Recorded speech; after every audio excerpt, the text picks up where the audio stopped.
जय हिंद दोस्तों। मैं विपिन गुप्ता स्वागत करते हैं आपका अपने YouTube channel Vipin online study centre में। दोस्तों, आज मैंने अपने चैनल का नाम चेंज कर दिया। कुछ टेक्निकल प्रॉब्लम्स आ रही थी उस नाम को लेकर। वो जो है यूट्यूब की सर्च लिस्ट में अगर आप सर्च करते तो उसमें हिंद साइंस क्लासेस करके कोई भी चैनल नहीं आता था, इसलिए मैंने अपने चैनल का नाम चेंज कर दिया। जो कि मैंने विपिन ऑनलाइन स्टडी सेंटर जब मैंने क्रिएट किया था चैनल, तब मैंने ये नाम रखा था। उसके बाद मैंने वो नाम चेंज किया था हिंद साइंस क्लासेस। और फिर जब वो सर्च नहीं हो रहा है यूट्यूब में, तो मैंने फिर से अपना जो पहले नाम मैंने क्रिएट किया था चैनल तब जो था विपिन ऑनलाइन स्टडी सेंटर, वही मैंने फिर से कर दिया दोस्तों। इसलिए आप इसको लेकर थोड़ा सा भी कंफ्यूज ना होइए। चलिए बिना टाइम वेस्ट किए हम बढ़ते हैं अपने टॉपिक की ओर। तो दोस्तों, हम क्या पढ़ रहे थे? हम क्लास 9th की एनसीईआरटी साइंस की एनसीईआरटी का चैप्टर 2 इस मैटर अराउंड अस प्योर पढ़ रहे थे, जिसमें हमने कॉन्सेंट्रेशन ऑफ सॉल्यूशन तक डिस्कस कर लिया था। अब आज हमें सस्पेंशन डिस्कस करना है। सस्पेंशन से आगे बढ़ते हैं, कोशिश करेंगे कि इसी वीडियो में हम इस चैप्टर को फिनिश करें। चलिए दोस्तों, बढ़ते हैं सस्पेंशन की तरफ। सस्पेंशन क्या होता है? सस्पेंशन क्या है? It is a heterogeneous mixture which contains very fine particles of solute dispersed throughout the solvent without getting dissolved in it is called suspension. Suspension क्या होता है? सस्पेंशन एक विषमांगी मिश्रण होता है जिसमें सॉल्यूट के जो पार्टिकल्स होते हैं बहुत ही छोटे होते हैं। वह सॉल्यूट के जो पार्टिकल्स होते हैं वह सॉल्वेंट में क्या होते हैं? डिस्पर्स रहते हैं, निलंबित रहते हैं, घुलते नहीं हैं। घुलते घुल ना घुलकर क्या रहते हैं? निलंबित रहते हैं। इन्हें क्या कहते हैं हम? सस्पेंशन कहते हैं, निलंबन कहते हैं। इनके जो पार्टिकल्स होते हैं इतने छोटे होते हैं कि हम इन्हें अपनी आंखों से देख सकते हैं। बेयर्ड आइज और नेकेड आइज हम इनको देख सकते हैं। ठीक है दोस्तों। For example, chalk water, mud, paints, smoke, etc. There are a lot of examples of suspension. Some are given here. Now दोस्तों, बढ़ते हैं अगले अगले तरफ, जिसमें हम क्या देखते हैं? Properties of suspension. सस्पेंशन की जो प्रॉपर्टीज होती हैं उनको जानने का प्रयास करते हैं। तो प्रॉपर्टीज क्या होती है? सस्पेंशन क्या होता है? सस्पेंशन जो है वह एक हीट्रोजीनस मिक्सचर है। क्या है? विषमांगी मिश्रण है। आप पढ़ भी चुके हैं और जानते भी हैं। ठीक है दोस्तों, विषमांगी मिश्रण मैंने अच्छे से बताया है, आप समझते होंगे। ठीक है। प्रॉपर्टीज ऑफ सस्पेंशन में सेकंड क्या है? Particles can be seen bye naked eyes. जो सस्पेंशन के पार्टिकल्स होते हैं वह इतने बड़े होते हैं, मतलब कि हम उनको अपनी आंखों से देख सकते हैं। Particles can be separated by the process of filtration. अब देखिए, जब पार्टिकल्स इतने बड़े हैं तो उन्हें जो फिल्ट्रेशन की प्रोसेस होती है उसके द्वारा हम उसको क्या कर सकते हैं? सेपरेट कर सकते हैं, अलग कर सकते हैं, पृथक कर सकते हैं। ठीक है दोस्तों। Particles scatter the beam of light passing through it and may show टिंडल effect. क्या होता है कि इनके जब पार्टिकल्स बड़े होते हैं, जब पार्टिकल्स इनके बड़े होते हैं इतने, तो ये क्या करते हैं? जब इनमें से इस सस्पेंशन से जब कोई प्रकाश की जो प्रकाश होता है गुजरता है, तो ये क्या करते हैं? ये प्रकाश का जो बीम होता है उसको क्या कर देते हैं? प्रकीर्णन कर देते हैं, उसको प्रकीर्णित कर देते हैं। और इससे क्या हो जाता है? इससे सस्पेंशन में जो लाइट का पाथ होता है वो विजिबल हो जाता है। ठीक है दोस्तों। तो इस तरह से, और इस घटना को क्या कहते हैं? कि जो पार्टिकल्स होते हैं सस्पेंशन के, उसके द्वारा जो पाथ ऑफ लाइट है वो विजिबल होना क्या कहलाता है? टिंडल इफेक्ट कहलाता है। क्या कहलाता है? टिंडल इफेक्ट कहलाता है। तो ये टिंडल इफेक्ट भी शो कर सकते हैं, लेकिन टिंडल इफेक्ट एक कंडीशन तक ही शो करेंगे, ये भी हम अभी आपको बता रहे हैं। ये क्या होता है? अनस्टेबल होता है। जो सस्पेंशन होता है वह अनस्टेबल होता है। अनस्टेबल से क्या मतलब है? अनस्टेबल का मतलब यह है कि अगर इसको हम अनडिस्टर्ब छोड़ दें थोड़ी देर के लिए, इसको अगर हम अनडिस्टर्ब छोड़ दें तो क्या होंगे? इसके जो पार्टिकल्स हैं वो सेटल डाउन हो जाएंगे। इसको हम सेडिमेंटेशन भी कहते हैं। वो क्या होंगे? सेटल डाउन हो जाएंगे। सेटल डाउन हो जाते हैं ये ग्रेविटी की वजह से। क्या होता है? हो जाते हैं, सेटल डाउन हो जाते हैं। जितने ही बड़े पार्टिकल्स होंगे वो उतनी ही इजिली सेटल डाउन होंगे। वो पहले सेटल डाउन होंगे, छोटे पार्टिकल्स बाद में सेटल डाउन होते हैं। ये इसको हम सेडिमेंटेशन भी कहते हैं। तो सेटल डाउन जब हो जाते हैं पार्टिकल्स, तो क्या होता है? Particle settle down, suspension breaks. जैसे ही पार्टिकल सेटल डाउन हो जाते हैं तो सस्पेंशन क्या हो जाता है? ब्रेक हो जाता है। फिर सस्पेंशन, अब सस्पेंशन नहीं रहा, वो टूट जाता है। और जब सस्पेंशन टूट जाता है तो they don't show Tyndall effect. फिर क्या होता है? ये टिंडल इफेक्ट नहीं दिखाते हैं। जब तक ये सस्पेंडेड रहते हैं particles equally through out the solution, तभी तक ये क्या करते हैं? टिंडल इफेक्ट शो करते हैं, और तभी तक ये सस्पेंशन की कैटेगरी में आते हैं। उसके बाद क्या होता है? अगर इसके पार्टिकल्स जो होते हैं सॉलिड के सेटल डाउन हो जाते हैं, फिर ये सस्पेंशन ना रहकर क्या होता है, सस्पेंशन ब्रेक्स हो जाता है और फिर ये टिंडल इफेक्ट भी नहीं शो करते। टिंडल इफेक्ट का मतलब होता है जब कोई प्रकाश की किरण जब किसी बंद से गुजरती है तो क्या होता है, इनके जो पार्टिकल्स होते हैं सॉल्यूट के, वो क्या करते हैं, प्रकाश की किरण को क्या कर देते हैं, स्कैटर कर देते हैं, फैला देते हैं, बिखेर देते हैं, जिससे क्या होता है उस सस्पेंशन में या उस सॉल्यूशन में या उस मिक्सचर में क्या होता है कि जो लाइट का पाथ होता है वो विजिबल हो जाता है। इसी को क्या कहते हैं, टिंडल इफेक्ट कहते हैं। ओके दोस्तों, आई होप चीज़ें समझ में आ गई। तो चलिए दोस्तों, अब हम देखते हैं कोलाइडल सॉल्यूशन। कोलाइडल सॉल्यूशन को अच्छे से समझते हैं कि क्या होता है कोलाइडल सॉल्यूशन और इसके कितने फेजेस होते हैं, कैसे मिलकर बना होता है, इसका कंपोजिशन क्या होता है, ये सब देखने वाले हैं और इसके एग्जाम्पल्स क्या होते हैं। एग्जाम्पल्स के थ्रू हम यह समझेंगे कि क्या होता है कोलाइडल सॉल्यूशन। ओके, तो पहले देखते हैं कि कोलाइडल सॉल्यूशन जो है उसकी डेफिनेशन क्या होती है। आइए, जो कोलाइडल सॉल्यूशन होता है, a solution in which the diameter of the solute particles is intermediate between that of true solution and suspension, and the particles of solute are uniformly spread throughout। मतलब जो colloidal solution होता है, जो colloidal solution होता है उसके जो particles होते हैं सॉल्यूट के, उनका जो डायमीटर होता है वह इंटरमीडिएट होता है, मतलब बीच का होता है सॉल्यूशन के पार्टिकल्स के और सस्पेंशन के पार्टिकल्स के। देखिए, जो कोलाइडल सॉल्यूशन के जो पार्टिकल्स होते हैं उनका साइज जो होता है सॉल्यूशन के पार्टिकल से बड़ा होता है और सस्पेंशन के पार्टिकल से छोटा होता है। तो दोस्तों हम इसको इस तरह से समझ सकते हैं, जैसे कि मान लीजिए ये क्या है, कोलाइडल सॉल्यूशन है। कोलाइडल सॉल्यूशन को हमने शॉर्ट में CS लिख दिया। इसके जो पार्टिकल्स हैं वो सॉल्यूट के पार्टिकल सॉल्यूशन के पार्टिकल, सॉल्यूशन को हमने सिर्फ S से लिखा है, सॉल्यूशन के पार्टिकल से बड़ा है। और सस्पेंशन का जो पार्टिकल होगा, सस्पेंशन के जो पार्टिकल्स होते हैं, सस्पेंशन को हमने SUS लिख दिया। अब आप देख सकते हैं कि जो अभी थोड़ा इसको और छोटा बनाते हैं कि जो S है मान लीजिए सॉल्यूशन का पार्टिकल है और CS क्या है, कोलाइडल सॉल्यूशन का पार्टिकल है, और ये SUS क्या है, सस्पेंशन, जो कि किसका है, सस्पेंशन का पार्टिकल है। तो दोस्तों इसमें क्या हम देख रहे हैं कि जो कोलाइडल सॉल्यूशन होता है उसके जो पार्टिकल्स होते हैं वह सॉल्यूशन के पार्टिकल से तो क्या होते हैं, बड़े होते हैं, लेकिन सस्पेंशन के पार्टिकल से क्या होते हैं, छोटे होते हैं। तो आई होप दोस्तों ये चीज़ आपकी समझ में आ गई होगी, पार्टिकल्स का जो नेचर होता है या जो उनका साइज होता है इस पे। और क्या होता है इसमें, क्या होता है, particles of solute are uniformly spread throughout. और इसमें जो सॉल्यूट के पार्टिकल्स होते हैं वह यूनिफॉर्मली स्प्रेड होते हैं, मतलब समान रूप से वितरित रहते हैं सॉल्यूशन में। समान रूप से वितरित होने का मतलब यह है कि वह जितना सॉल्यूशन, मान लीजिए हमने 1 लीटर मिल्क लिया, जैसे मिल्क है, इसमें जो मिल्क है, मिल्क कोलाइडल सॉल्यूशन का एग्जांपल है, तो हम मिल्क को ही लेकर समझते हैं। जैसे मिल्क है,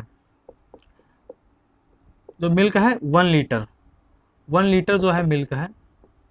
अब मिल्क अच्छे से मिक्स है, मिल्क में कोई भी सेडिमेंटेशन नहीं होता है, ये ऐसे ही डिस्पर्स्ड रहता है, ठीक है, इसमें कोई भी किसी भी तरह का कोई भी परिवर्तन नहीं होता है, मतलब ये स्टेबल सॉल्यूशन है। क्या है, ये एक स्टेबल सॉल्यूशन है या मिक्सचर है, ठीक है।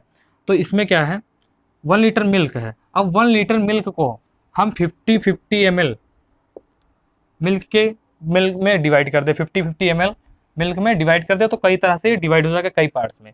तो इसमें हम जब देखेंगे तो जितने भी 50 ml के जो पार्ट्स बने हैं, अब उन जो पार्ट्स होंगे उनका जो कंपोजिशन होगा, जितना एक पार्ट का कंपोजिशन जिस तरह का होगा उसी तरह का सेम कंपोजिशन दूसरे पार्ट का होगा, उसी तरह का सेम कंपोजिशन तीसरे पार्ट का भी होगा। मतलब जो कंपोजिशन मिल्क का था, क्योंकि मिल्क में क्या था, मिल्क में प्रोटीन्स होते हैं, विटामिन होते हैं, फैट्स होते हैं, ये सब डिस्पर्स फेस की तरह वाटर में डिजॉल्व होते हैं, डिस्पर्स रहते हैं, स्प्रेड रहते हैं। तो मिल्क जो है कोलाइडल सॉल्यूशन है किस किस चीज़ का, मिल्क में क्या पाया जाता है, फॉर एग्जांपल ये मान लीजिए कि ये मिल्क है, इसमें क्या है, बीकर में मिल्क है। तो मिल्क में क्या क्या होता है, मिल्क में प्रोटीन्स होते हैं, मिल्क में फैट्स होती हैं, फैट्स प्लस प्रोटीन्स,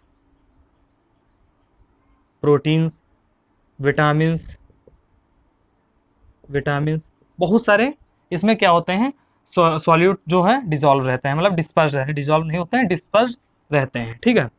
बहुत से सॉलिड जो है डिस्पर्स रहते हैं किसमें, और वाटर में, किसमें, वाटर में डिस्पर्स रहते हैं। तो जो हमने क्या बताया कि इसमें ये फैट्स, प्रोटीन्स और विटामिन्स और वाटर का है, ये क्या है, कोलोइडल सॉल्यूशन है, मिलकर बना मिल्क।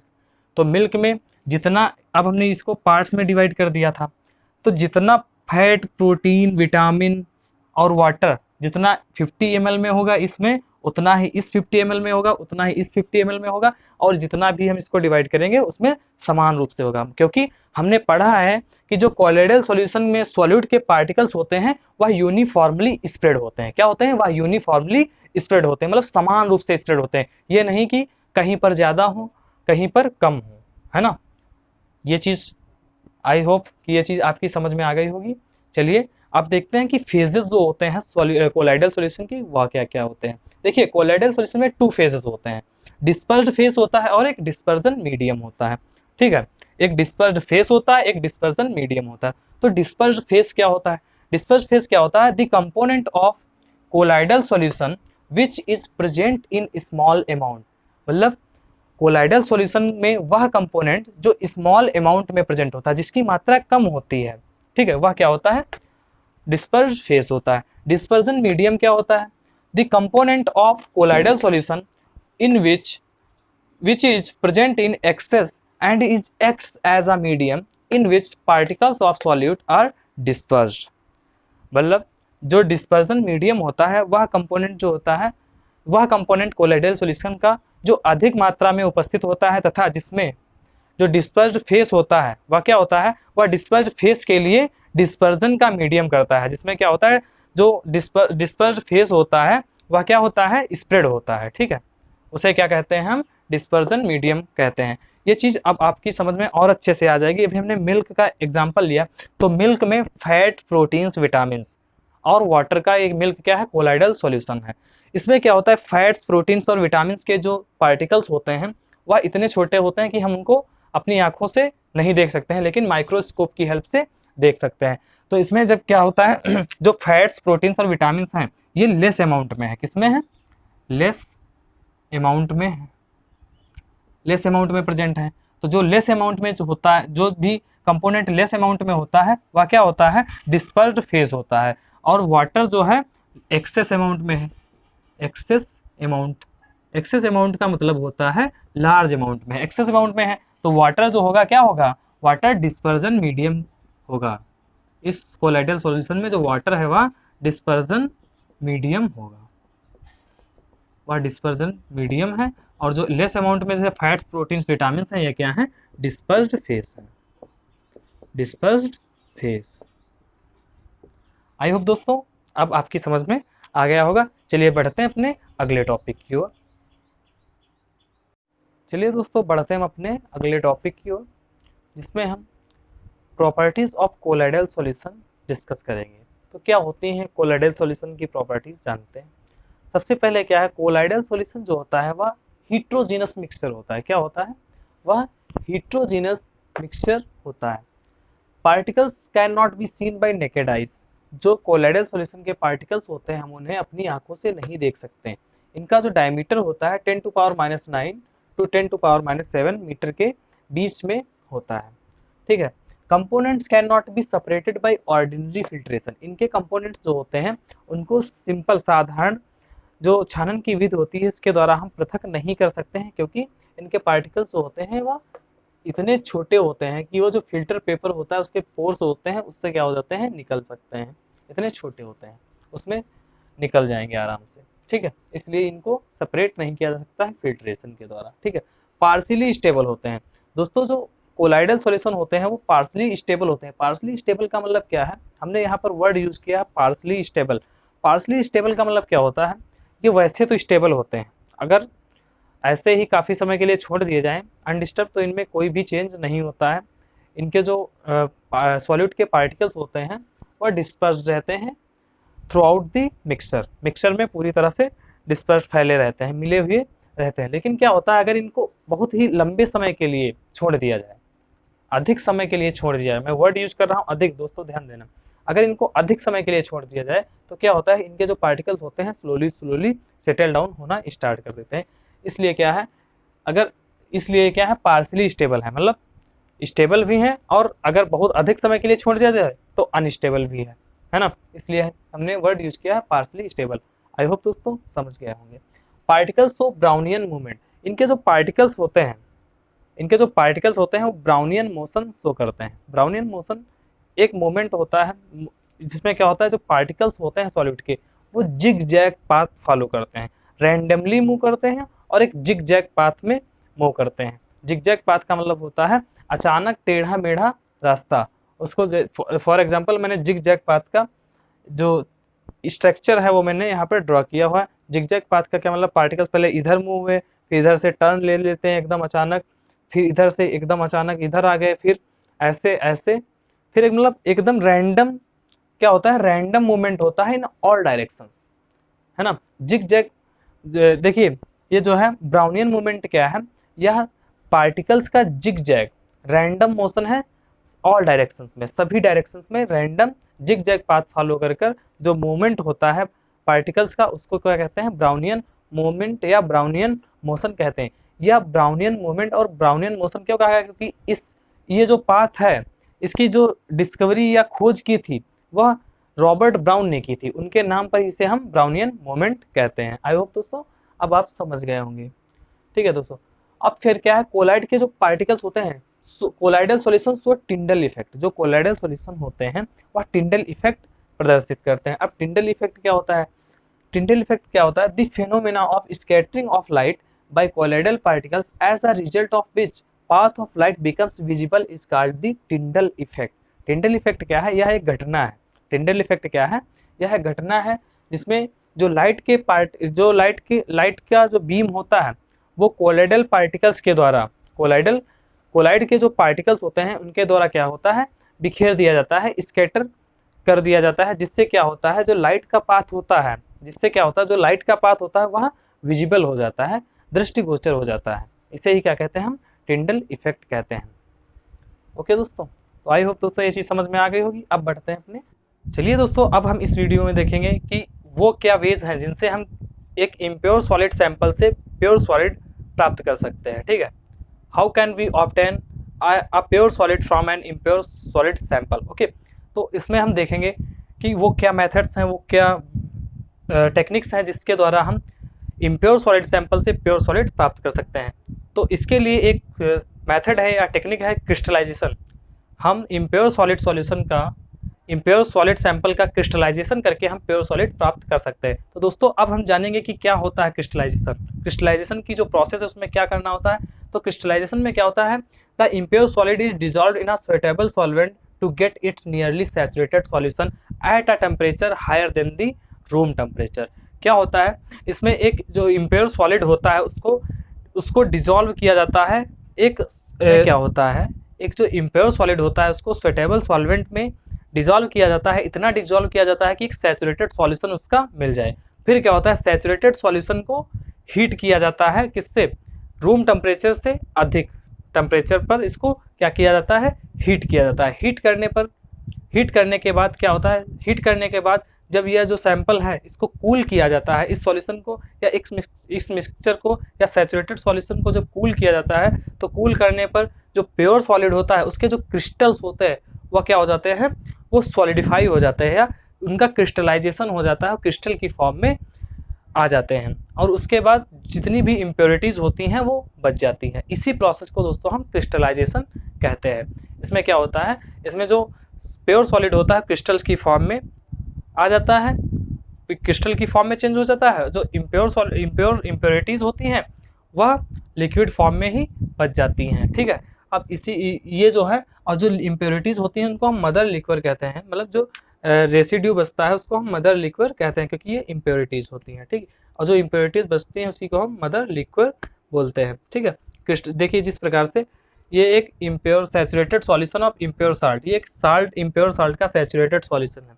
अब इसको जब ठंडा किया जाता है, पहले इसको रूम टेम्परेचर से अधिक के टेम्परेचर पर इसको हीट किया जाता है, हीट करने के बाद इसको कूल किया जाता है, कूल करने के बाद कुछ इस तरह की स्ट्रक्चर प्रदान होती है। उसमें क्या होता है, जो NaCl होता है क्रिस्टल की फॉर्म में कन्वर्ट हो जाता है और जो स्लैग्स वगैरह होती हैं, जो इम्प्योरिटीज़ होती हैं ऊपर लिक्विड की फॉर्म में कलेक्ट रहती हैं, जिसको हम मदर लिक्विड बोलते हैं। तो दोस्तों इस तरह से क्रिस्टलाइजेशन मेथड के द्वारा हम इम्प्योर सॉलिड सैंपल से प्योर सॉलिड्स को प्राप्त कर सकते हैं। चलिए बढ़ते हैं अपने अगले मेथड की ओर। तो फ्रेंड्स अब जो है हम इवोपोरेशन को डिस्कस करेंगे। देखिए इवोपोरेशन जो मेथड है वो कहाँ पर यूज होगा ये भी जानना बहुत ज़रूरी है। देखिए किसी भी सॉल्युबल सॉलिड को उसके सॉल्यूशन से किसी भी सॉल्युबल सॉलिड को उसके सॉल्यूशन से सेपरेट करने के लिए इवोपोरेशन टेक्निक का यूज किया जाता है। देखिए इवोपोरेशन में क्या होता है, the phenomena of change of liquid into vapour at any temperature below it's boiling point is called evaporation. मतलब किसी भी सॉलिड का लिक्विड में कन्वर्ट हो जाना उसके बॉइलिंग पॉइंट से पहले, किसी भी लिक्विड का किसी भी सॉलिड का लिक्विड में कन्वर्ट हो जाना उसके बॉइलिंग पॉइंट से पहले क्या कहलाता है, इवापोरेशन कहलाता है या वाष्पन कहलाता है। ठीक है, evaporation. For example mixture of salt and water, एक साल्ट और वाटर के मिक्सचर में जब इसको हम उसके बॉइलिंग पॉइंट से नीचे के तापमान पर गर्म करते हैं, ठीक है, तो ये जो वाटर होता है इसमें वाटर वेपर की फॉर्म में क्या हो जाता है, तो वाटर होता है वाटर वेपर की फॉर्म में निकल जाता है और फिर जो बचता है वह क्या बचता है, साल्ट। साल्ट जो होता है वह प्योर फॉर्म में बचता है। इस तरह से हम उस मिक्सर को जिसमें सॉलिड जो होता है सॉल्युबल होता है सॉल्यूशन में, उसमें से हम जो कंपोनेंट्स होते हैं मिक्सर के उनको हम सेपरेट कर सकते हैं, जिस तरह से साल्ट और वाटर के सॉल्यूशन में हुए। इसी तरह से शुगर और वाटर का सॉल्यूशन भी इसी तरह से क्या किया जा सकता है, सेपरेट किया जा सकता है। तो आई होप दोस्तों ये चीज़ आपकी समझ में आ गई होगी। चलिए बढ़ते हैं अपने अगले टॉपिक की ओर। दोस्तों जो इमिसिबल लिक्विड्स होते हैं उनको हम किस प्रकार से सेपरेट करेंगे। तो जो इमिसिबल लिक्विड्स होते हैं उनको सेपरेट करने के लिए एक डिवाइस होता है या एक अपरेटस होता है जिसका नाम होता है सेपरेटिंग फनल। सेपरेटिंग फनल क्या होता है, सेपरेटिंग फनल जैसा कि आप फिगर में देख पा रहे हैं कि सेपरेटिंग फनल एक फनल टाइप का होता है और जिसमें स्टॉपर लगा रहता है नीचे। इसमें किसी भी मिक्सचर को रखा जाता है, फिल किया जाता है और उसको अच्छे से सेक कर दिया जाता है। उसके बाद थोड़ी देर सेपरेटिंग फनल को अनडिस्टर्ब छोड़ दिया जाता है। उसके बाद क्या होता है, जो इसमें मिक्सचर्स थे उनके जो कंपोनेंट्स हैं वो डेंसिटी के बेसिस पर वह कलेक्ट हो जाते हैं, डेंसिटी के बेसिस पर वो सेट हो जाते हैं। ठीक है, जिसकी डेंसिटी अधिक होती है वह कंपोनेंट नीचे होता है, जिसकी डेंसिटी कम होती है वह कंपोनेंट अपर लेयर में कलेक्ट होता है। इस तरह से हम सेपरेट करने के लिए जो स्टॉपर होता है उसको ओपन कर देते हैं और जो लोअर लेयर है उसको हम कम्प्लीटली रन आउट कर लेते हैं, बाहर निकाल लेते हैं। और उसके बाद जैसे ही लेयर पे दूसरी लेयर पे आता है उससे पहले हम क्लोज कर देते हैं, ताकि जो एक कंपोनेंट है दूसरी कंपोनेंट से अलग हो सके। जैसा कि आप फिगर में देख पा रहे हैं इस तरह से किया जाता है। दोस्तों इसका एग्जांपल है कि कौन सा मिक्सचर जो है सेपरेटिंग फनल की सहायता से सेपरेट किया जा सकता है। Mixture of oil and water, oil और वाटर का जो मिक्सचर होता है इसको हम सेपरेटिंग फनल की मदद से इसको सेपरेट कर सकते हैं। और वाटर और मरकरी का जो मिक्सचर होता है उसको भी हम सेपरेटिंग फनल की हेल्प से सेपरेट कर सकते हैं। देखिए वाटर और मरकरी के जो डेंसिटी होती है उसमें डिफरेंस होता है। यहाँ पर ऑयल और वाटर की भी डेंसिटी में क्या होता है, एक डिफरेंस होता है। देखिए जो वाटर की डेंसिटी होती है वो ऑयल की डेंसिटी से क्या होती है, ज़्यादा होती है। तो क्या होगा, ऑयल जो होगा अपर लेयर बनाएगा और जो वाटर होगा सेपरेटिंग फनल में लोअर लेयर बनाएगा। और इसमें वाटर और मरकरी में क्या होता है, जो मरकरी होता है उसकी भी डेंसिटी क्या होती है, वाटर से कम होती है। तो वाटर क्या बनाएगा, लोअर लेयर बनाएगा और जो मरकरी है वो अपर लेयर बनाएगा। इस तरह से हम जो इमिसिबल कंपोनेंट्स होते हैं, इमिसिबल सॉल्यूशंस होते हैं, उनके कंपोनेंट्स को हम इस तरह से अलग कर सकते हैं। तो उम्मीद करते हैं दोस्तों ये चीज़ आपकी समझ में आ गई होगी। चलिए बढ़ते हैं अपने अगले टॉपिक की ओर। दोस्तों अब हम देखेंगे कि जो बहुत ही छोटे पार्टिकल्स होते हैं किसी भी लिक्विड में, ठीक है, उनको कैसे सेपरेट किया जा सकता है। Very fine particles present in liquid, किसी भी लिक्विड में बहुत छोटे जो पार्टिकल्स प्रेजेंट होते हैं उनको हम किस प्रकार से अलग कर सकते हैं, पृथक कर सकते हैं। तो इसके लिए एक मोस्ट कॉमन मेथड है सेंट्रीफ्यूगेशन। सेंट्रीफ्यूगेशन मतलब सेंट्रीफ्यूगेशन क्या है, in this method the mixture is rotated to a very high speed in a machine called centrifuge. ठीक है, इसमें क्या होता है, इस मेथड में जो मिक्सचर होता है उसको बहुत ही अधिक स्पीड में क्या किया जाता है, रोटेट किया जाता है। एक मशीन होती है जिसका नाम होता है सेंट्रीफ्यूज। सेंट्रीफ्यूज मशीन में बहुत अधिक स्पीड से क्या किया जाता है, रोटेट किया जाता है। रोटेट करने पर क्या होता है, the heavier suspended particles are forced to move down. इसमें क्या होता है, जो बहुत बड़े बड़े सस्पेंडेड पार्टिकल्स होते हैं वह मूव डाउन मतलब नीचे की तरफ बैठ जाते हैं, नीचे की तरफ चले जाते हैं, move down. And lighter liquid particles remains on top. और जो हल्के लिक्विड के पार्टिकल्स होते हैं वो कहाँ रहते हैं, टॉप पे रह जाते हैं। ठीक है, इसमें for example cream from milk, milk से क्रीम निकालना जो कि सेंट्रीफ्यूगेशन मेथड यूज होता है। सेंट्रीफ्यूगेशन मेथड मिल्क से क्रीम निकालने में यूज होता है। ठीक है, इसमें मिल्क को क्या किया जाता है, सेंट्रीफ्यूज में रोटेट किया जाता है बहुत ही हाई स्पीड में। तो क्या होता है, जो क्रीम के पार्टिकल्स होते हैं वो क्या हो जाते हैं, वो लाइटर होते हैं तो ऊपर आ जाते हैं, और जो मिल्क मतलब वाटर के पार्टिकल्स होते हैं वह सेटल डाउन हो जाते हैं। इससे क्या होता है, अब जो मिल्क से क्रीम को अलग कर लिया जाता है। ठीक है, सेंट्रीफ्यूज में इसको बहुत तेजी से क्या किया जाता है, रोटेट किया जाता है। एप्लीकेशंस क्या है, अनुप्रयोग, separating butter from curd, curd से मतलब दही से मक्खन को अलग करने में इसका यूज किया जाता है। Separating coagulated blood from blood plasma in pathological laboratories, pathological laboratories में जो बंधा हुआ खून होता है, मतलब जो थक्के बने हुआ, जो मतलब जिसका थक्का बन चुका होता है जिस रक्त का, उसको ब्लड प्लाज्मा से अलग करने के लिए यूज में लाया जाता है। और separating fine precipitates during urine test, जो फाइन प्रेसिपिटेट्स होते हैं, बहुत छोटे बहुत माइन्यूट जो प्रेसिपिटेट्स होते हैं उनको सेपरेट किया जाता है यूरिन टेस्ट के दौरान सेंट्रीफ्यूगेशन मेथड के द्वारा। और जो हमारी वॉशिंग मशीन्स होती है उसमें भी यही कॉन्सेप्ट यूज होता है। उसमें जो वाटर होता है, वाटर से जो उसमें जो क्लॉथ्स होते हैं, वेट क्लॉथ से वाटर को रिमूव करने के लिए सेंट्रीफ्यूगेशन टेक्निक का ही यूज किया जाता है। ओके, तो इसमें अब हम थोड़ा सही अच्छे से समझ लेते हैं कि बटर क्रीम जो है मिल्क से किस प्रकार से सेपरेट की जाती है। जैसे एक ये जो आप देख रहे हैं फिगर में, ये वो है सेंट्रीफ्यूज है, ये सेंट्रीफ्यूज का डायग्राम है।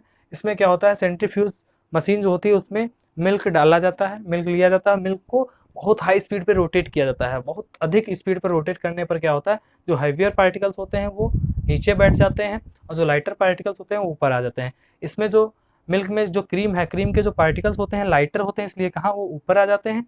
और जो वाटर होता है उसके पार्टिकल जो हैवियर होते हैं, मतलब जो अब रेसिड्यू बचा या जो मतलब रेसिड्यू बचा क्रीम के अलावा मिल्क में, वो क्या है, वो हैवियर पार्टिकल्स हैं, वो नीचे बैठ जाता है। इस तरह से हम मिल्क से क्रीम को सेपरेट कर लेते हैं। आई होप दोस्तों ये भी चीज़ आपकी समझ में आ गई होगी। चलिए बढ़ते हैं अपने अगले टॉपिक की ओर। तो दोस्तों अब हम डिस्कस करेंगे कि जो कलर्ड कंपोनेंट्स होते हैं मिक्सचर के, उनको हम कैसे सेपरेट कर सकते हैं। तो जो कलर्ड कंपोनेंट्स होते हैं मिक्सचर को, उनको सेपरेट करने के लिए एक टेक्निक यूज की जाती है जिसका नाम है क्रोमेटोग्राफी। ठीक है, क्रोमेटोग्राफी में क्या होता है, the process of separation of the components of mixture based on the difference in absorption of different components on the surface of a solid is known as chromatography. Chromatography में क्या होता है, यह एक मेथड है जिससे जो कलर्ड कंपोनेंट होते हैं, कलर्ड कंपोनेंट्स होते हैं किसी भी मिक्सचर के, उनको सेपरेट किया जाता है। इसमें क्या होता है, जो सेपरेशन होता है कंपोनेंट्स का, वह उनमें जो एड्जॉर्प्शन होता है, एड्जॉर्प्शन डिफरेंस होता है, उनके आधार पर जो डिफरेंट कंपोनेंट्स होते हैं उनका जो डिफरेंस इन एड्जॉर्प्शन, एड्जॉर्प्शन में जो अंतर होता है उसके आधार पर उसकी जो सरफेस होती है, उसकी सरफेस से सॉलिड्स जो होते हैं एड्जॉर्ब हो जाते हैं। Difference in their adsorption, adsorption होता है किसी भी सरफेस के पार्टिकल्स के द्वारा किसी भी सॉल्यूट या किसी भी अन्य के पार्टिकल्स का एब्जॉर्प्शन ही क्या कहलाता है, एड्जॉर्प्शन। मतलब absorption by the surface is called adsorption. मतलब सरफेस के पार्टिकल्स के द्वारा किसी भी चीज़ का अवशोषण क्या कहलाता है, किसी भी चीज़ का अवशोषित करना क्या कहलाता है, एड्जॉर्प्शन कहलाता है। तो इसमें क्या है, जो एड्जॉर्प्शन ऑफ डिफरेंट कंपोनेंट्स है, डिफरेंस होता है। एड्जॉर्प्शन में क्या होता है, अवशोषण में जो सरफेस के पार्टिकल होते हैं उनके एब्जॉर्प्शन में क्या होता है, डिफरेंस होता है। उस डिफरेंस के आधार पर जो सॉलिड होता है उनके डिफरेंट कंपोनेंट्स को हम क्या करते हैं, सेपरेट कर सकते हैं। फॉर एग्जांपल जैसे एक फिल्टर पेपर लिया, फिल्टर पेपर पे हमने एक spot of black ink, blue black ink का एक स्पॉट डाला। इस स्पॉट को अब हम एक बीकर में वाटर लेंगे, वाटर में जो स्पॉट डाला है, स्पॉट को जस्ट ऊपर रखेंगे और इसको हम फिल्टर पेपर को वाटर में डुबा देंगे। वाटर पे डुबाने के बाद क्या होता है, जो वाटर होता है फिल्टर पेपर वाटर को एब्जॉर्ब करता है। वाटर को एब्जॉर्ब करने पर क्या होता है, जब वाटर यहाँ से गुजरता है तो जो ब्लू ब्लैक इंक के वे कंपोनेंट्स जो वाटर में हाईली डिजॉल्व होते हैं, जिनकी सॉल्बिलिटी वाटर में अधिक होती है, वो वाटर में बहुत जल्दी बहुत तेज़ी से डिजॉल्व होकर आगे बढ़ जाते हैं। ठीक है, और उसके बाद जिन जिन कंपोनेंट्स की वाटर में सॉल्बिलिटी उससे कम होती है वो थोड़ा देर से डिजॉल्व होते हैं, और जिनकी सबसे कम होती है वो एकदम लास्ट में डिजॉल्व होते हैं। इस डिजॉल्व सॉल्बिलिटी के आधार पर जो डिफरेंट कंपोनेंट्स होते हैं डाई के, वो क्या हो जाते हैं, वो सेपरेट हो जाते हैं। जिनकी सॉल्बिलिटी वाटर के साथ अधिक होती है वो कंपोनेंट्स वाटर के साथ ऊपर चले जाते हैं, जिनकी सॉल्बिलिटी उससे कम होती है वो थोड़ा उससे नीचे रह जाते हैं, और जिनकी बहुत ही कम होती है वो उससे भी नीचे रह जाते हैं। इस प्रकार से इस आधार पर जो है ब्लू ब्लैक इंक जो होती है उसके जो कंपोनेंट्स होते हैं उनको, उनके कंपोनेंट जो कलर्ड कंपोनेंट्स होते हैं उनको हम सेपरेट करते हैं। ओके, सेपरेट कर सकते हैं। दोस्तों आई होप कि ये चीज़ भी आपकी समझ में आ गई होगी। चलिए बढ़ते हैं अपने अगले टॉपिक की ओर।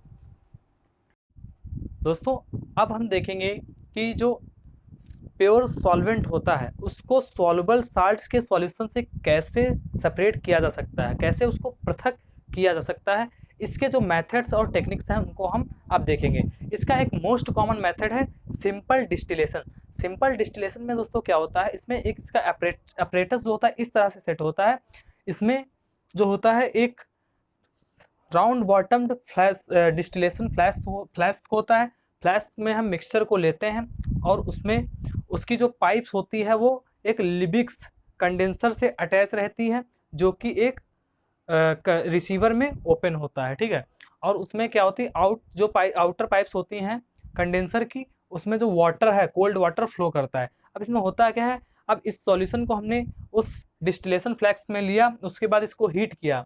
हीट करने पर क्या होता है, जो बॉइलिंग पॉइंट्स होते हैं उस पर जो सॉल्वेंट होता है वो क्या हो जाता है, वो वेपर में कन्वर्ट हो जाता है।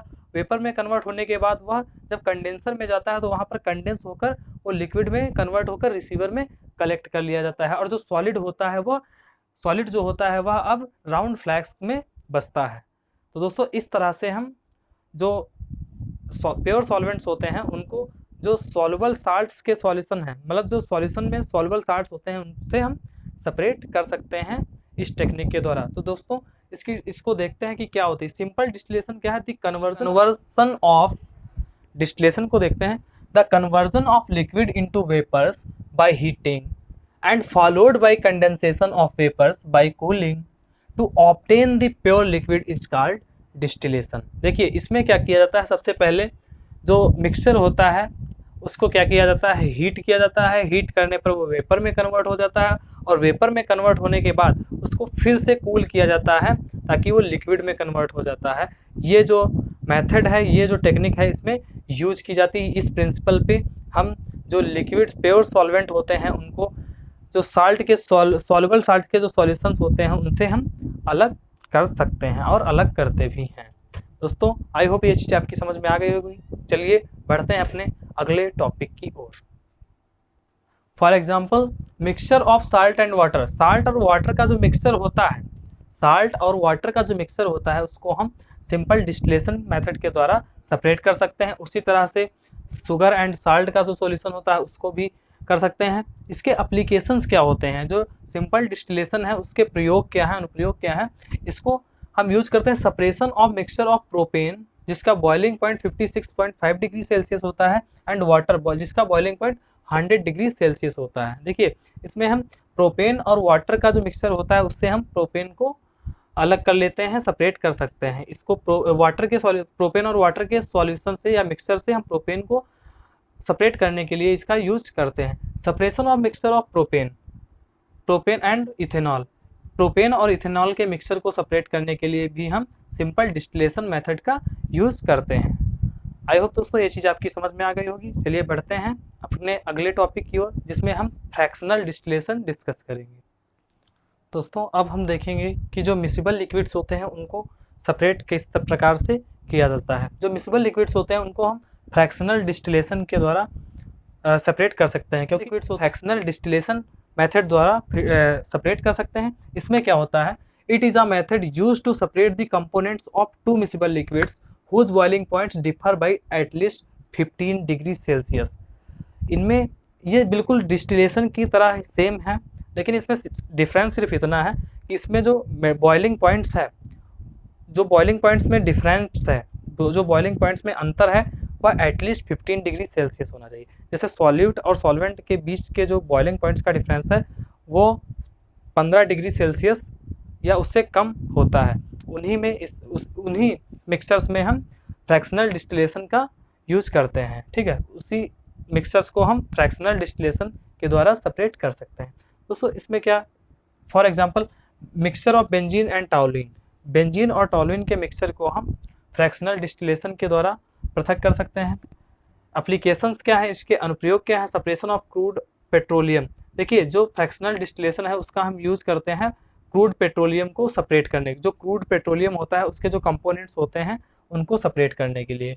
और बेंजीन एंड टाउलिन, जो बेंजीन और टाउलिन जो होता है उसको सेपरेट करने के लिए भी हम फ्रैक्शनल डिस्टिलेशन का यूज करते हैं। And separation of components of liquid air, और लिक्विड एयर के जो कंपोनेंट्स होते हैं उनको भी सेपरेट करने के लिए हम फ्रैक्शनल डिस्टिलेशन का यूज करते हैं। देखिए अब फ्रैक्शनल डिस्टिलेशन जो होता है वह क्या होता है और यह किस तरह से सिंपल डिस्टिलेशन से डिफरेंट है। तो देखिए इसमें क्या होता है फ्रैक्शनल डिस्टिलेशन में, इसमें बिल्कुल सेम स्ट्रक्चर वही जैसा सिंपल डिस्टिलेशन में होता है, लेकिन इसमें क्या होता है, सिंपल डिस्टिलेशन में जो राउंड बॉटम फ्लास्क होता था उसके ऊपर उससे जो नली होती थी सीधे कंडेंसर से कनेक्टेड होती थी, और उसके बाद उसका वह जो कंडेंसर होता था वह ओपन होता था एक रिसीवर में।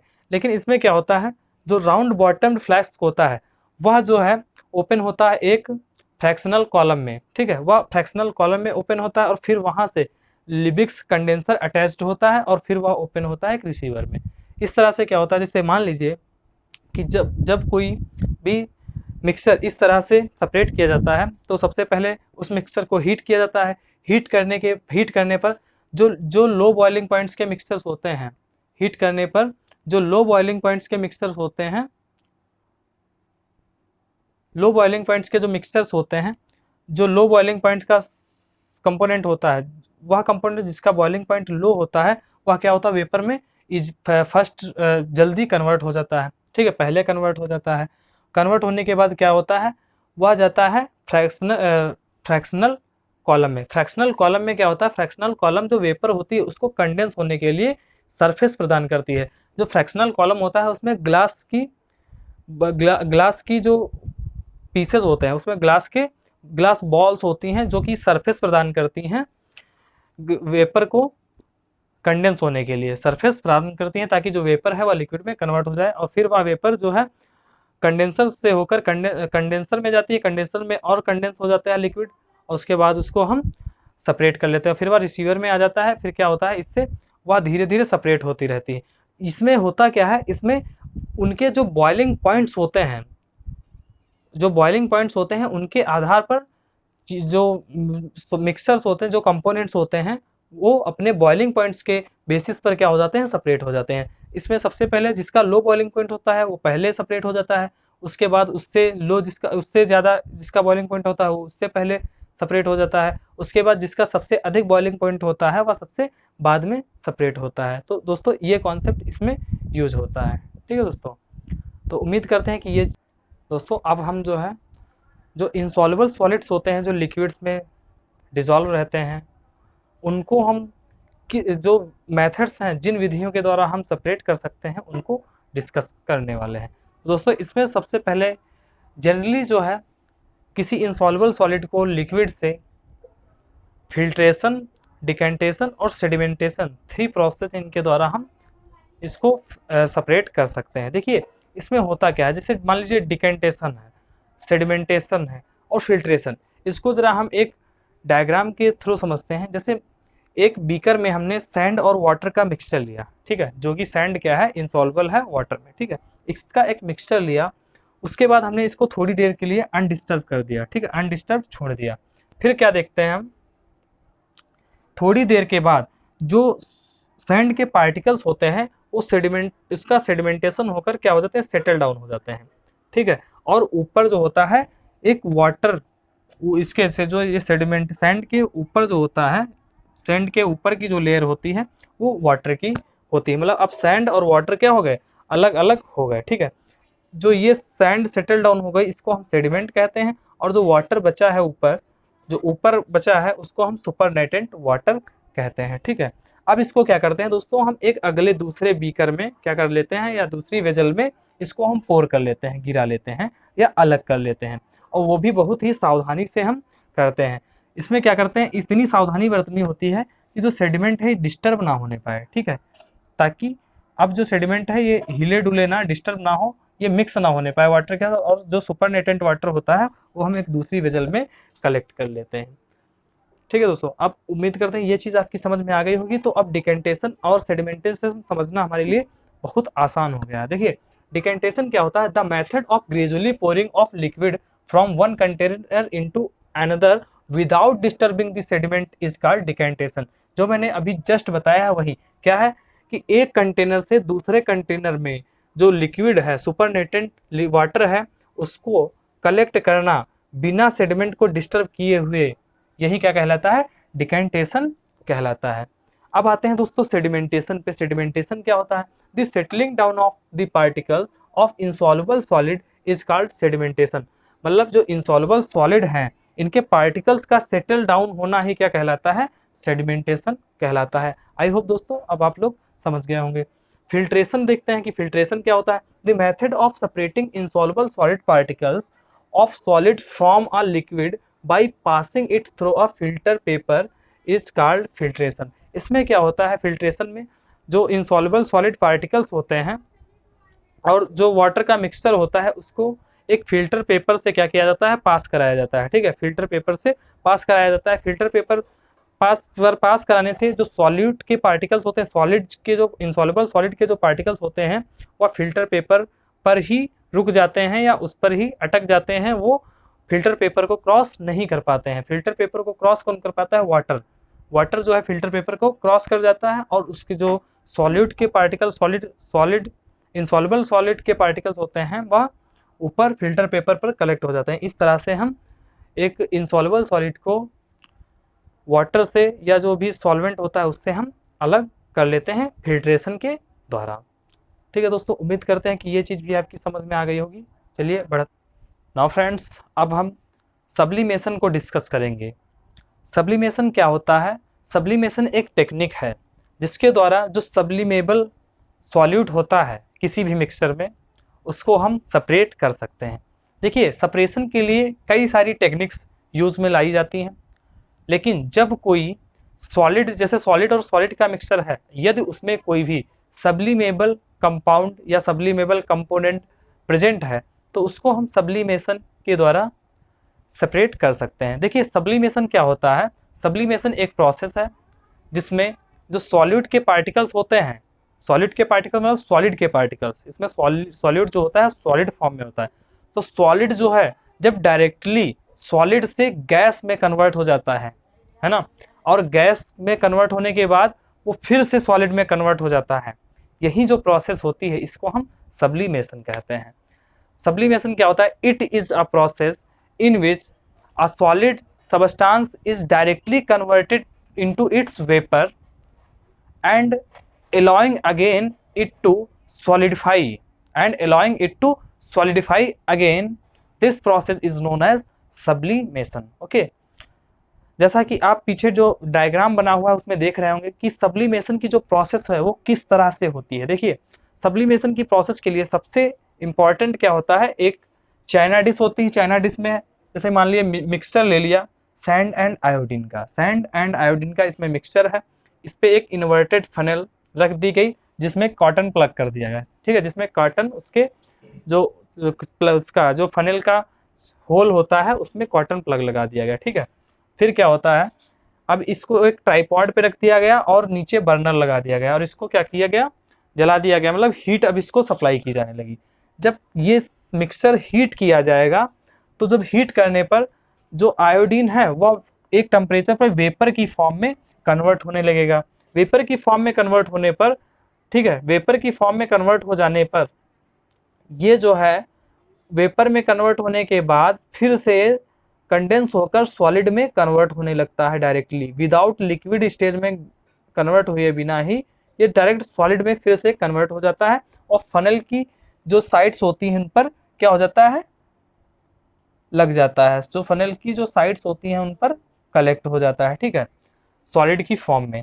अब क्या किया जाता है, अब जो इसको हीट सप्लाई की जा रही थी उसको बंद कर दिया जाता है। उसके बाद फनल जो होती है उसको अलग कर लिया जाता है। और उसके बाद इसको स्पेटुला की हेल्प से इसको दूसरे वेजल में कलेक्ट कर लिया जाता है। इस तरह से हम एक प्योर सबस्टांस, मतलब जो मिक्सचर के कंपोनेंट्स होते हैं उनको सेपरेट कर लेते हैं। ठीक है दोस्तों, उम्मीद करते हैं कि ये चीज़ समझ में आ गई होगी। ये जो मेथड है कई मिक्सचर्स को सेपरेट करने में यूज में लाया जाता है। यह जो मेथड है बहुत सारे ऐसे मिक्सचर्स हैं जिनको सेपरेट करने में यूज में लाया जाता है। चलिए तो चीज़ दोस्तों, अब क्या होता है, जो कंपोनेंट्स एयर के हैं उन कंपोनेंट्स को हम किस मेथड से या किस विधि द्वारा सेपरेट कर सकते हैं। देखिए, जो एयर होती है, air is a homogeneous mixture of different gases. Air जो है वह विभिन्न गैसों का क्या है, समांगी मिश्रण है। तो एयर में जो है डिफरेंट टाइप की गैसेस होती हैं, for example hydrogen, helium, argon, oxygen, carbon dioxide and many others. ठीक है, तो एयर इस तरह की गैसों का मिक्सचर है। तो एयर इतनी सारी गैसों का मिक्सचर है, तो हम जानते हैं कि इसमें जो एयर के जो कंपोनेंट्स हैं उनको जो सेपरेट किया जाता है वह उस बेसिस पे किया जाता है, क्योंकि जो डिफरेंट गैसेस होती हैं उनके फ्रीजिंग पॉइंट्स और उनके जो बॉइलिंग पॉइंट्स होते हैं क्या होते हैं, डिफरेंट होते हैं। डिफरेंट गैसेस के डिफरेंट फ्रीजिंग पॉइंट्स और उनके बॉइलिंग पॉइंट्स क्या होते हैं, डिफरेंट होते हैं। तो इस बेसिस पर क्या किया जाता है, सबसे पहले जो एयर होती है इसको क्या किया जाता है, लिक्विफाई किया जाता है, लिक्विफैक्शन ऑफ एयर, लिक्विफैक्शन किया जाता है। लिक्विफैक्शन करने के बाद फ्रैक्शनल डिस्टिलेशन ऑफ एयर, उसके बाद जो एयर होती है उसका फ्रैक्शनल डिस्टिलेशन किया जाता है एक स्पेसिफिक कॉलम में, जो एक स्पेसिफिक फ्रैक्शनल कॉलम होता है उसमें इसका डिस्टिलेशन किया जाता है। ठीक है, तो डिस्टिलेशन करने पर क्या होता है, जब इसका डिस्टिलेशन किया जाता है तब क्या होता है, जो एयर होती है, जो एयर के डिफरेंट कंपोनेंट्स होते हैं वह उनके अपने डिफरेंट बॉइलिंग पॉइंट्स के आधार पर क्या होते हैं, वो सेपरेट हो जाते हैं। ठीक है, डिफरेंट बॉइलिंग पॉइंट्स के आधार पर डिफरेंट हाइट्स में सेपरेट हो जाते हैं, जिस प्रकार से आप फिगर में देख सकते हैं।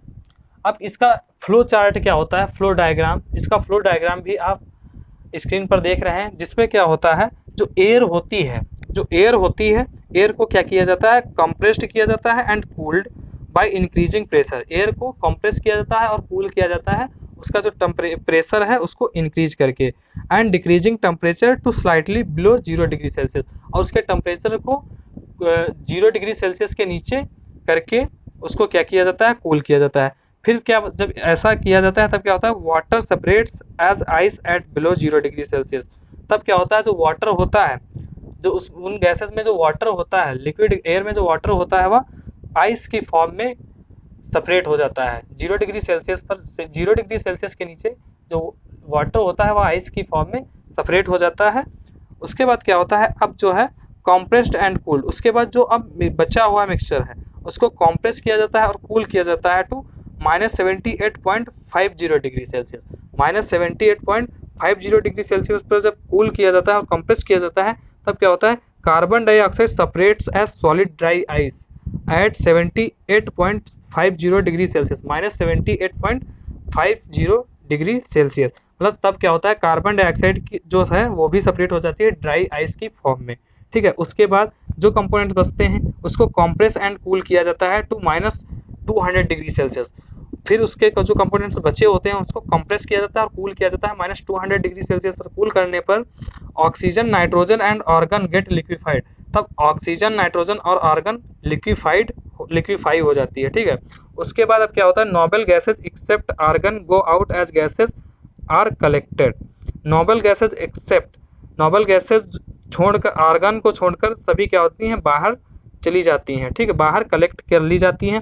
उसके बाद फिर जो है ऑक्सीजन, नाइट्रोजन एंड आर्गन जो लिक्विफाइड हो गई हैं उनका फ्रैक्शनल डिस्टिलेशन किया जाता है। क्या किया जाता है, उनका फ्रैक्शनल डिस्टिलेशन किया जाता है, जिसमें क्या होता है, gases get separated at different height. उसमें जो गैसेस होती हैं डिफरेंट हाइट्स पर सेपरेट हो जाती हैं। जैसे at -90 196 degree Celsius, more volatile evaporates out first and is collected 78.1% by volume. जो सबसे पहले, जो सबसे अधिक हाइट पर जो है इवापोरेट होती है गैस, वह होती है 78.1% बाय वॉल्यूम। वो अपने वॉल्यूम का 78.1% होती है, जिसको हम नाइट्रोजन कहते हैं, ठीक है।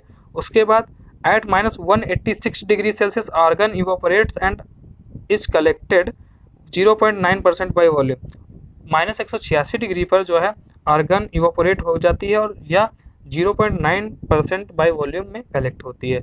उसके बाद एट -183 डिग्री सेल्सियस, जो -183 डिग्री सेल्सियस पे जो है ऑक्सीजन इवापोरेट होती है, ऑक्सीजन इवापोरेट होती है and is collected 20.9 by volume, और 20.9% बाई वॉल्यूम में कलेक्ट होती है। तो इस प्रकार से जो गैसेस हैं इनका फ्लो चार्ट है कि किस तरह से सेपरेट होती हैं, ठीक है। आई होप दोस्तों ये चीज़ भी आपकी समझ में आ गई होगी। चलिए बढ़ते हैं अपने अगले टॉपिक की ओर। तो दोस्तों अब हम देखेंगे कि जो वाटर प्यूरिफिकेशन वर्क होता है, जो वाटर प्यूरिफिकेशन का काम होता है वाटर वर्क्स पे, वो किस तरह से होता है, इसमें कौन कौन से मतलब टेक्निक्स यूज की जाती है, किस तरह से जो प्यूरिफाइड वाटर है उसकी सप्लाई की जाती है, जो वाटर प्यूरिफिकेशन वर्क होता है वहाँ से। तो इसमें क्या होता है, वाटर को प्यूरिफाई करने के लिए क्या होता है, सबसे पहले नेचुरल वाटर, रिवर या लेक से नेचुरल वाटर कलेक्ट किया जाता है, फिर इसकी स्क्रीनिंग की जाती है। स्क्रीनिंग मतलब जो वाटर होता है, ये कलेक्टेड वाटर है डिफरेंट स्क्रीन से इसको गुजारा जाता है, जिसमें क्या होता है जो फ्लोटिंग वाटर होता है वो रिटेन हो जाता है, वो बच जाता है, ठीक है। और फिर क्या होता है, इस स्क्रीनिंग के बाद स्क्रीनिंग किया हुआ वाटर का फिर सेडिमेंटेशन होता है, फिर इसका सेडिमेंटेशन होता है। सेडिमेंटेशन में क्या होता है, जो इसके सस्पेंडेड पार्टिकल्स हो जाते हैं वो सेटल डाउन हो जाते हैं। सेडिमेंटेशन के बाद जो वाटर बचता है सुपरनेटेंट वाटर, उसको फिर लोडिंग टैंक में भेजते हैं। लोडिंग टैंक में क्या होता है, इसमें एलम मिला दी जाती है, फिटकरी। एलम मिलाने पर क्या होता है, एलम जो होती है हम जानते हैं कि वो कोगुलेंट का वर्क करती है। तो क्या होता है, जो इसमें इम्प्योरिटीज़ होती हैं उनको कोगुलेट करके क्या होता है, एलम सेटल डाउन हो जाती है। और एलम का एक वर्क और भी होता है, यह जो वाटर में कलर होता है और उसकी जो ऑर्डर होती है या जो बेकार टेस्ट होता है उसको भी ये ख़त्म कर देती है, उसको भी समाप्त कर देती है। तो इससे क्या है, वाटर का कलर भी सुधारती है और उसकी जो दुर्गंध होती है उसको दूर कर देती है, और उसका जो टेस्ट होता है उसको भी चेंज कर देती है, इसका ये रोल होता है। उसके बाद जो वाटर होता है उसको फिल्टर किया जाता है, उसको फिल्ट्रेशन के लिए भेजा जाता है। इसमें फिल्ट्रेशन क्या होता है, इसमें सैंड की कई बेड्स होती हैं, उसमें इसको फिल्टर किया जाता है। Fine sand, gravel sand and course gravels, ठीक है। Fine sand, coarse sand and course gravels, 3 types की सीट्स होती हैं, बेड्स होती हैं, उसमें इसको गुजारा जाता है, ताकि इसमें फिर जो इसमें सस्पेंडेड मैटर होता है या जो कोलाइड्स के मैटर होते हैं वो इसमें क्या हो जाते हैं, इसमें फिल्टर हो जाते हैं, इसमें सेपरेट हो जाते हैं वाटर से। अब ये सेपरेशन के बाद इसमें फिर वाटर का एरेशन किया जाता है। एरेशन में क्या होता है, इसमें एयर जो है वो ऐड की जाती है। एयर ऐड की जाती है इसलिए कि जो उसमें माइक्रो ऑर्गेनिज्म होते हैं उनको किल करने के लिए। एयर से क्या होता है, जो माइक्रो ऑर्गेनिज्म होते हैं उनको मार दिया जाता है, और जो एयर होती है उसको ऑक्सीजन सैचुरेटेड बनाने के लिए, उसमें जो ऑक्सीजन की मात्रा है उसको ऑक्सीजन से संतृप्त करने के लिए जल में इसको एरेशन किया जाता है।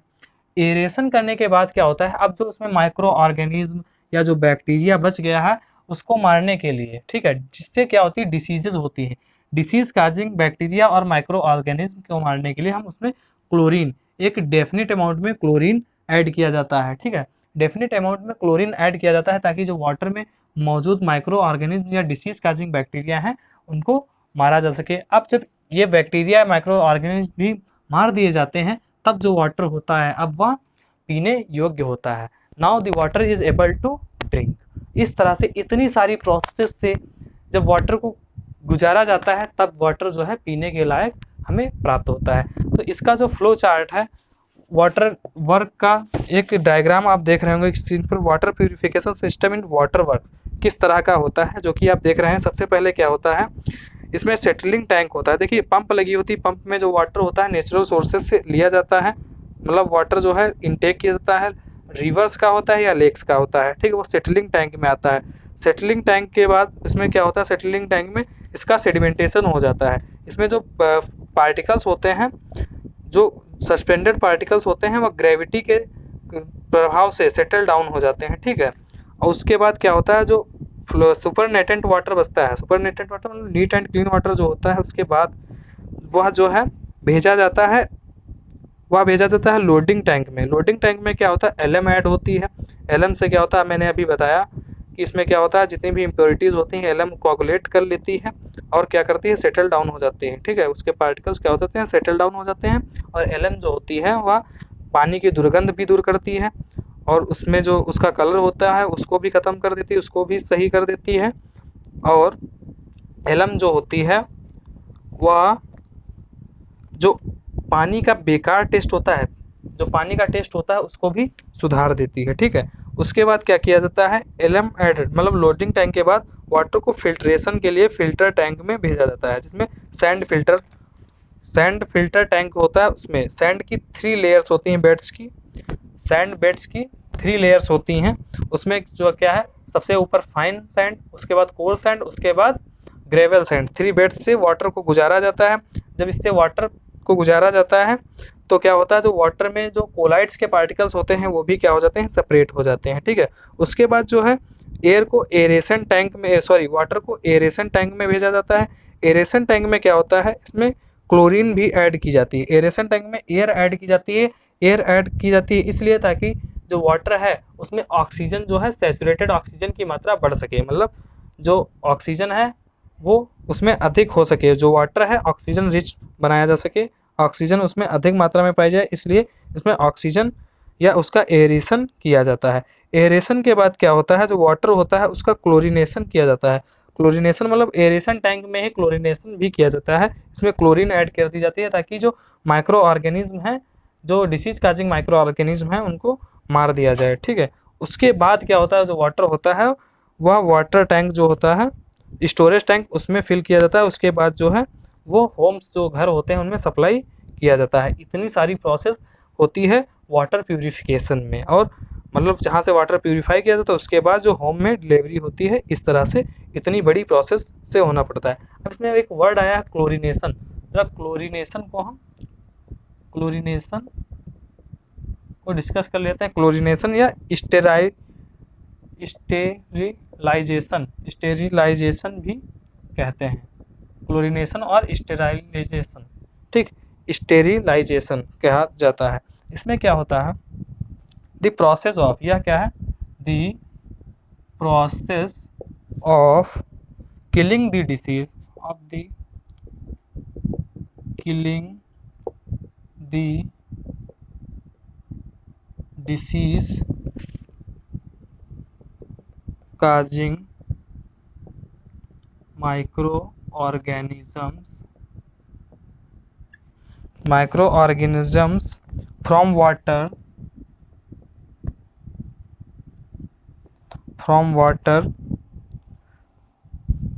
and make water safe for use.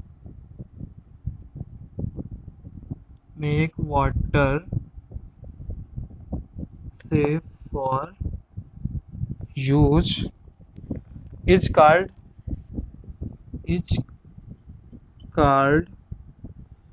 sterilization of water, sterilization of water और क्लोरीनेशन ऑफ वाटर। अब दोस्तों है, अब हम इसमें पढ़ेंगे, अब हमने ये सब पढ़ लिया, अब हम पढ़ेंगे कि जो फिजिकल चेंज और केमिकल चेंज क्या होता है। देखिए, फिजिकल चेंज और केमिकल चेंज को हम समझने के लिए दोनों को कंपेयर करके पढ़ेंगे तो ज़्यादा अच्छा है। फिजिकल चेंज और केमिकल चेंज को हम कंपेयर कर कर पढ़ेंगे तो उससे क्या है, जो चीज़ें हैं उससे जो उनके बीच में जो डिफरेंस है वह एकदम क्लियर हो जाएगा और हमें इंटरेस्ट भी होगा। तो फिजिकल चेंज और केमिकल चेंज को हम कंपेयर करके पढ़ेंगे। देखिए क्या होता है फिजिकल चेंज, सॉरी 1 मिनट। तो दोस्तों देखते हैं हम जो कंपैरेटिव स्टडी है फिजिकल चेंज और केमिकल चेंज की। देखिए फिजिकल चेंज क्या होता है, a temporary change in which no new substance is formed and the composition of the original substance is not altered after the change although certain specific physical properties may change। क्या होता है, यह एक temporary change है। यह क्या है, एक टेम्परेरी चेंज है जिसमें कोई भी नया पदार्थ नहीं बनता है और जो ओरिजिनल सबस्टांस होता है उसके कंपोजिशन में भी कोई भी परिवर्तन नहीं होता है। जो इसमें फिजिकल चेंज होता है, इस फिजिकल चेंज में जो ओरिजिनल सबस्टांस होता है उसके कंपोजिशन, उसके अपघटन में कोई भी परिवर्तन नहीं होता, उसके संयोजन में कोई भी परिवर्तन नहीं होता है। Although certain specific physical properties में चेंज, यद्यपि उसकी कुछ जो भौतिक गुण हैं वो परिवर्तित हो सकते हैं। भौतिक गुण परिवर्तित होने का मतलब क्या है, जैसे कोई भी लिक्विड सॉलिड बन सकता है, लिक्विड अब द्रव अवस्था से वह ठोस अवस्था में परिवर्तित हो गया, और कोई भी जो लिक्विड है वह गैस भी बन सकता है, जो द्रव है वह गैस में परिवर्तित हो गया। इस तरह से क्या है, उसकी जो फिजिकल प्रॉपर्टीज हैं वो चेंज हो सकती हैं। फॉर एग्जाम्पल क्या है, फिजिकल चेंज के क्या एग्जाम्पल्स हैं, conversion of ice into water, ice का वाटर में कन्वर्ट होना क्या है, एक फिजिकल चेंज है, एंड वाइस वर्सा। और सॉलिड का आइस का लिक्विड में कन्वर्ट होना के भी क्या है, एक फिजिकल चेंज है। Dissolution of sugar into water, sugar का वाटर में घुलना, ये भी एक क्या है, भौतिक परिवर्तन है। ठीक है। Sublimation of iodine on heating, जो आयोडीन है उसको हीट करने पर क्या होता है, उसका सब्लिमेशन, ऊर्ध्वपातन हो जाता है, ये भी क्या है, एक फिजिकल चेंज ही है। फिजिकल चेंज में क्या होता है, no energy change, physical change के दौरान कोई भी एनर्जी चेंज नहीं होता है, मतलब एनर्जी परिवर्तन नहीं होता है। एनर्जी परिवर्तन का क्या मतलब है, ना ही एनर्जी रिलीज होती है ना ही एब्जॉर्ब होती है फिजिकल चेंज के दौरान। ठीक है, एनर्जी जो होती है वह सेम रहती है। नो चेंज इन मास, और फिजिकल चेंज के दौरान मास में भी कोई चेंज नहीं होता है। मास में चेंज नहीं होता है इसका मतलब क्या है, अगर 100 ml वाटर, ठीक है, अगर 100 ग्राम वाटर को क्या किया गया है, सॉलिडिफाई किया गया है आइस में, तो 100 ग्राम ही आइस बनेगा। ठीक है, या 100 ग्राम आइस को लिक्विफाई किया गया है, उसको लिक्विड में कन्वर्ट किया गया है, सॉलिड को मेल्ट किया गया है आइस को, तो 100 ग्राम ही वाटर हमें प्राप्त होगा। ठीक है। अब आते हैं केमिकल चेंज। केमिकल चेंज क्या होता है इसको समझते हैं। देखिए केमिकल चेंज क्या है, यह एक परमानेंट चेंज है। A permanent change in which the original substance gives rise to one or more new substance with different properties। इसमें क्या होता है, यह एक परमानेंट चेंज है जिसमें ओरिजिनल सबस्टांस जो होता है उससे एक या एक से अधिक नए पदार्थों का निर्माण होता है। ठीक है, जिसमें जो नए पदार्थ होते हैं उनकी जो प्रॉपर्टीज, उनके गुण होते हैं वह भी भिन्न भिन्न होते हैं। For example rusting of iron, iron में जंग लगना, लोहे में जंग लगना एक रासायनिक चेंज परिवर्तन है। Burning of wood to give gases as CO2, water vapour and ash, लकड़ी का जलना भी क्या है, एक रासायनिक परिवर्तन है, जिससे क्या कार्बन डाइऑक्साइड गैस प्राप्त होती है, वाटर वेपर प्राप्त होती है और राख भस्म प्राप्त होती है एस। तो ये भी क्या है, यह एक केमिकल चेंज है, क्योंकि अब जो इसमें जो न्यू सबस्टांस बने हैं अब इनको रिवर्स नहीं किया जा सकता है, ये अब इरिवर्सिबल है, अब इनको फिर से जो है वुड में नहीं कन्वर्ट किया जा सकता है। ठीक है, यही केमिकल चेंज होता है। केमिकल चेंज में नए सबस्टांस बनते हैं और जो नए सबस्टांस बनते हैं उनको फिर से ओरिजिनल जो सबस्टांस होता है उसमें कन्वर्ट नहीं किया जा सकता है। लेकिन फिजिकल चेंज में जो सबस्टांस बना था, जो सबस्टांस पहली बार नए सबस्टांस बनते नहीं फिजिकल चेंज में, जो कन्वर्ट होकर मतलब उनका जो कन्वर्जन हो जाता है एक स्टेट से दूसरी स्टेट में, तो वो फिर से दूसरी स्टेट से पहली स्टेट में कन्वर्ट हो जाते हैं। इसलिए क्या है, जो फिजिकल चेंज होता है वो रिवर्सिबल होता है और ये जो केमिकल चेंज होता है वह इरिवर्सिबल होता है। For example digestion of food, भोजन का पाचन, भोजन का पाचन एक बार हो जाने के बाद जो भोजन है उस फॉर्म में फिर से प्राप्त नहीं किया जा सकता। ठीक है। बर्निंग ऑफ कैंडल, मोमबत्ती का जलना भी क्या है कि रासायनिक परिवर्तन है, क्योंकि अगर एक बार मोमबत्ती जल गई तो दोबारा उसे नहीं प्राप्त किया जा सकता है। राइपनिंग ऑफ फ्रूट्स, और फलों का पकना भी क्या है, बहुत रासायनिक परिवर्तन है, एक बार फल पकने पर वह फिर से कच्चा नहीं होगा, है ना। इस तरह से क्या है, ये सब केमिकल चेंज है। केमिकल चेंज में क्या होती है, एनर्जी चेंज होता है, क्योंकि केमिकल चेंज में क्या होता है, नए सबस्टांस बनते हैं और क्या होता है, इनमें केमिकल कॉम्बिनेशन भी होता है। जहाँ पर केमिकल कॉम्बिनेशन होता है वहाँ पर एनर्जी या तो एब्जॉर्ब होती है या तो रिलीज होती है, तो एनर्जी चेंज भी होता है। Change in mass occurred in substances undergoing chemical change, देखिए और इनके मास में भी चेंज होता है। वे सबस्टांस जो केमिकल चेंज के, जिनमें केमिकल चेंज हो रहा है, उन वे सबस्टांस, वे पदार्थ जिनमें केमिकल चेंज हो रहा है उनमें क्या होता है, मास परिवर्तन भी होता है, उनका द्रव्यमान परिवर्तन भी होता है। लेकिन जो रिएक्टेंट्स और प्रोडक्ट्स होते हैं, लेकिन केमिकल कॉम्बिनेशन के दौरान जो रिएक्टेंट्स और जो प्रोडक्ट्स होते हैं उनका जो मास होता है वो हमेशा इक्वल होता है। Mass of reactants is equal to the mass of product. Okay, तो दोस्तों यह था last chapter 2 is matter around us pure, जिसका पार्ट 2 आज कंप्लीट हो गया है। इस तरह से जो चैप्टर है या फिनिश होता है। तो आई होप दोस्तों हमने बहुत मेहनत की है इस चैप्टर को फिनिश करने में, पढ़ाने में। दोस्तों आपसे एक रिक्वेस्ट है, हम्बल रिक्वेस्ट है कि आप हमारे चैनल को शेयर कीजिए, सब्सक्राइब कीजिए, ताकि जो हमारी पहुंच है अधिक से अधिक लोगों तक हो सके। दोस्तों देखिए, जैसे मैं पढ़ा रहा हूँ यूट्यूब पे, तो इसमें हमें भी कुछ लालच है ना, और हमें भी कुछ लालच है और हमारा कुछ एक मतलब पढ़ाने की तरफ अट्रैक्शन भी है। इसलिए यहाँ पर होने से हमारे दोनों काम हो सकते हैं। ठीक है, कोई भी कोई काम स्टार्ट करता है, देखिए जो पैसा होता है वो एक बहुत बड़ा रोल निभाता है। ठीक है, तो जो संसाधन होते हैं, संसाधन की हीनता में कोई भी काम नहीं कर सकता है। हम अगर कुछ कर रहे हैं तो हमें भी कोई मतलब लालच है कि आज हम कर रहे हैं, हमारा चैनल ग्रो होगा, अच्छा पढ़ाएंगे तो लोगों का भी फ़ायदा होगा, स्टूडेंट्स का भी फ़ायदा होगा और मेरा भी फ़ायदा होगा।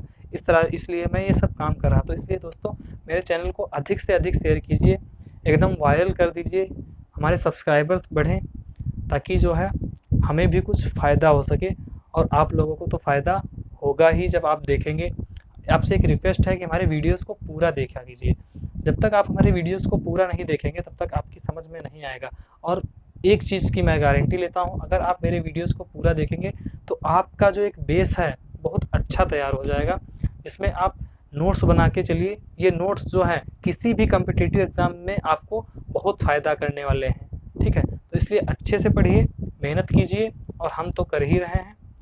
धन्यवाद, जय हिंद। एक चीज़ और दोस्तों बता दूँ कि जो ये वीडियोस होते हैं 30 मिनट 45 मिनट के, इनको बनाने में 30 मिनट या 45 मिनट ही नहीं लगते हैं। इनको बनाने में हमें 2 से 3 घंटे हर वीडियो में लगता है। ये जो वीडियो आपके पास होता है इसके पीछे बहुत मेहनत होती है। इसके पहले हमें रिसर्च वर्क करना पड़ता है कि किस चीज़ से हम चीज़ों को जोड़ें ताकि अच्छा समझ में आए। इसलिए दोस्तों इसमें बहुत मेहनत करनी होती है। पढ़ाना कोई आसान काम नहीं है। पढ़ाना जो है, टीचिंग कोई आसान काम नहीं है। जब कोई भी इस प्रोफेशन में आता है उसको पता होता है कि ये मतलब किस तरह से होता है, लेकिन यह अगर पैशन बन जाए तो बहुत ईजी हो जाता है। ठीक है, तो मेहनत तो हर काम में होती है, इस काम में भी है, करता हूँ। और एक उम्मीद है कि हमारा चैनल ग्रो होगा तो हमें भी कुछ फ़ायदा होगा, आप लोगों का तो होगा ही। चलिए दोस्तों यहीं पे वीडियो एंड करते हैं। पढ़ते रहिए, खुश रहिए। जय हिंद, धन्यवाद।